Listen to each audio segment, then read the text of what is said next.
I know that I've mentioned this in a video before, but I want to dedicate a video solely to this concept. A regular comment that I receive on my videos is the more I ask questions and try to understand, race and ethnicity and nationality, and ask, as we try to separate these things, and often that's a confusing thing, especially as an American. But people will say, it's all fake anyway. It's all a racist concept that there even is a difference between race and ethnicity. It's all contrived, it's arbitrary, it's made up, it doesn't matter. We're all the same, we're human beings. I'll get comments like that. Now here's the thing, I immediately agree with that concept. As far as these invisible rules that we've drawn about exactly what race is and ethnicity and all this, it doesn't matter beyond the fact of, as an American, understanding that people of certain backgrounds have had different struggles than other people in different American experiences because of that. A Japanese American has had a different experience than an African American, than an Italian American. There's different experiences and there's values to be placed on that. And I think to ignore that is wrong. I think we need to acknowledge and celebrate that we all have different versions of being American based on our ethnic background. I believe that's definitely true and undeniable.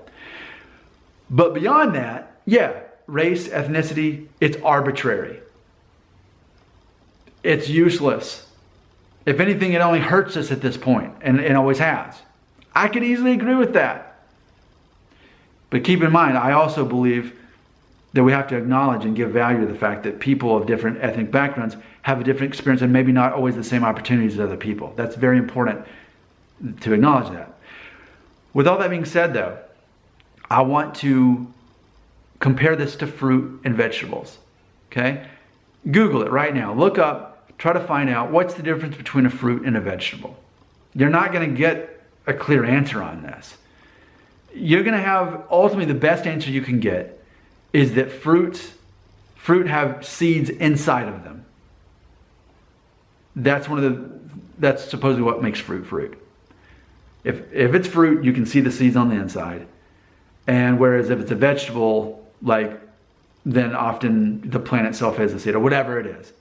You can tangibly get a banana or an orange or an apple and find where the seeds are or whatever. However, if I get, let's say, a carrot, I don't open up the carrot and find seeds in it. Okay? So people try to say that's the difference between fruits and vegetables. And even though that gets somewhat close to us understanding it, or some people say, well, it's all about how sweet the thing is. A cherry is sweet, so it's a fruit, and a piece of celery is not sweet, so it's a vegetable. Okay? But it's like okra has seeds in it, so that's a fruit now. What about peppers? Like a jalapeno pepper. That's a fruit. It's got seeds in it, and it's a plant. So what is that? See, I feel trying to determine the difference between fruit and vegetables is such a lost cause. It's very similar to race. But history has put more of a definition on the difference between race and ethnicity and the value of that.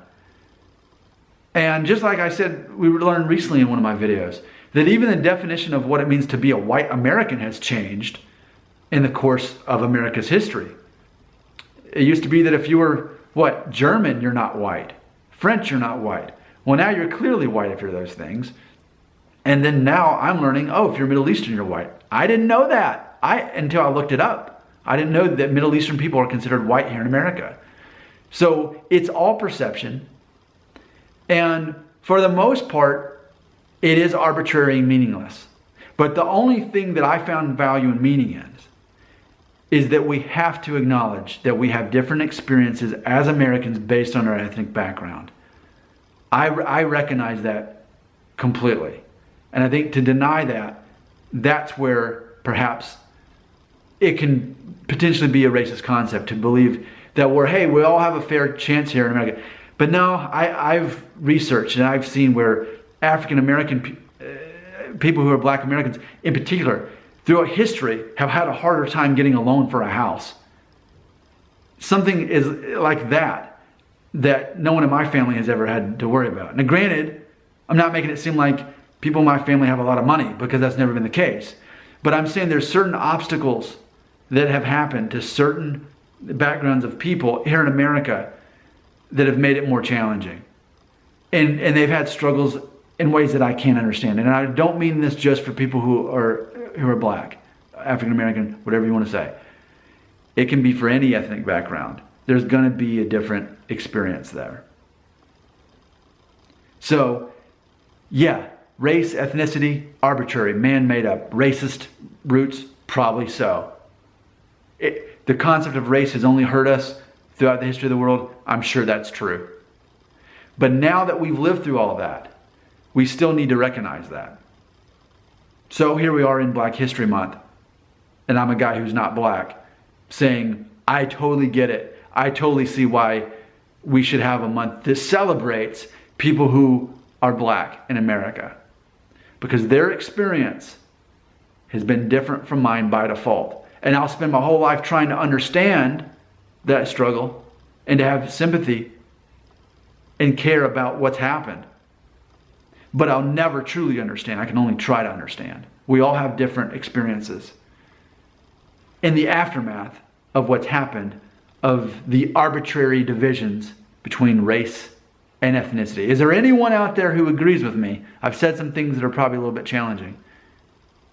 I'm used to people disagreeing. Is there anyone who actually agrees with me on this?